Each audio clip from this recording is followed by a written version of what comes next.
नमस्कार दोस्तों, मैं राहुल चिलानी आप सभी का एक बार फिर स्वागत करता हूं सच्चो सतराम वेब सीरीज के एपिसोड नंबर 2 में। पिछले एपिसोड में हमने देखा सच्चे साईं के जन्म और उनके नामांकन की अभूतपूर्व दास्तान। आइए आज हम आपको साईं की किशोर अवस्था से जुड़ी हुई एक कहानी से आज रूबरू कराते हैं। सच्चो सतराम।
समय के साथ साथ साईं भी धीरे धीरे बड़े हो रहे थे। बचपन से ही साईं सतराम दास प्रभु भक्ति में लीन रहते थे। उन्होंने बचपन में ही अपने पिता साईं खोताराम और अपने दादा बैरूराम से धर्म की शिक्षा ग्रहण करना शुरू कर दिया था। देखते ही देखते साईं सतराम दास किशोर अवस्था में आ गए। सतराम दास जी के नाम के आगे सच्चो कैसे जुड़ा, जैसे उनका पूरा नाम सच्चो सतराम पड़ा, उसकी भी एक दिलचस्प दास्तां है। आइए देखते हैं। पिताजी, मैं इस देश के सभी पवित्र स्थलों के दर्शन करना चाहता हूँ, जिसके लिए मुझे आपकी अनुमति चाहिए। अवश्य पुत्र, भला इस पवित्र कार्य के लिए मैं तुम्हें कैसे रोक सकता हूँ। हाँ, तीर्थ यात्रा में रंगलू को अवश्य ले जाना।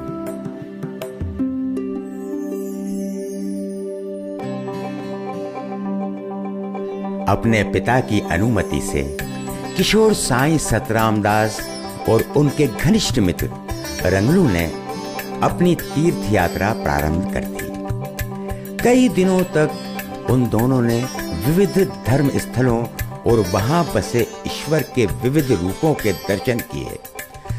विविध धर्म गुरुओं से धर्म पर चर्चा भी की थी। ऐसे ही एक दिन तीर्थ यात्रा के दरमियान वो दोनों एक नदी के किनारे पहुंच गए।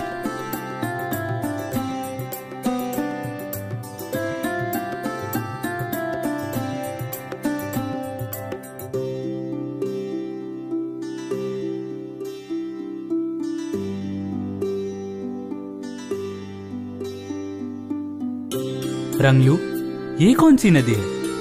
साईं, ये बहुत पवित्र नदी है और कहते हैं इसमें स्नान करने से मनुष्य के सारे पाप धुल जाते हैं। अच्छा, अगर ऐसा है तो मैं भी इस पवित्र नदी में स्नान करके अपने सारे पाप धो लेता हूँ।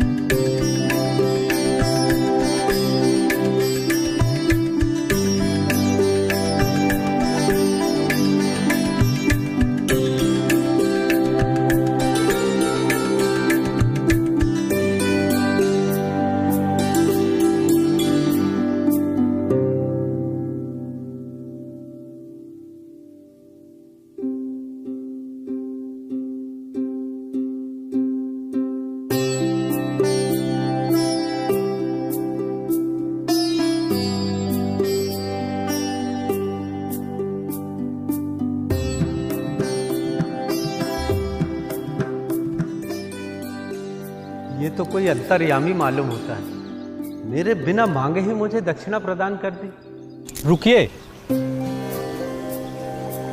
रुकिए श्रीमान, इस स्थान की ऐसी मान्यता है कि इसे छोड़ने से पहले व्यक्ति को किसी एक सांसारिक चीज का त्याग करना होता है। कोई यहाँ खाना पीना छोड़ देता है तो कोई ये रेशमी वस्त्र, कोई शराब छोड़ देता है तो कोई कबाब। आप किस चीज का त्याग करेंगे श्रीमान? ये सांसारिक चीजों की त्यागने की रस्म तो बाद में शुरू हुई। इससे पहले तो लोग अपनी बुरी आदतों को त्यागते थे, जैसे झूठ, फरेब, चोरी और दगाबाजी। समय के साथ सब बदल गया है। मैं इस रीत को फिर से शुरू करता हूँ। मैं आज से झूठ बोलना छोड़ता हूँ। इस जगह पर मैं झूठ को त्यागता हूँ।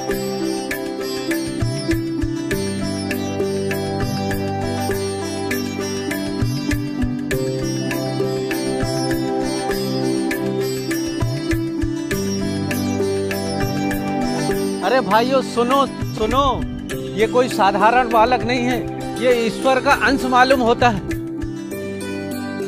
अरे ये क्या कर रहे हैं आप? उठिए।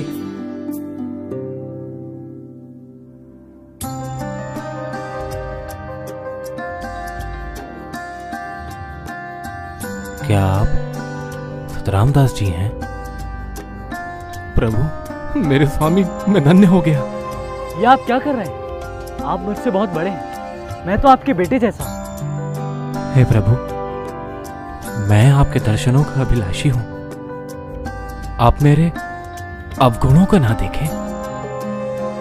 बरसों बाद मेरी तपस्या पूरी होने वाली है।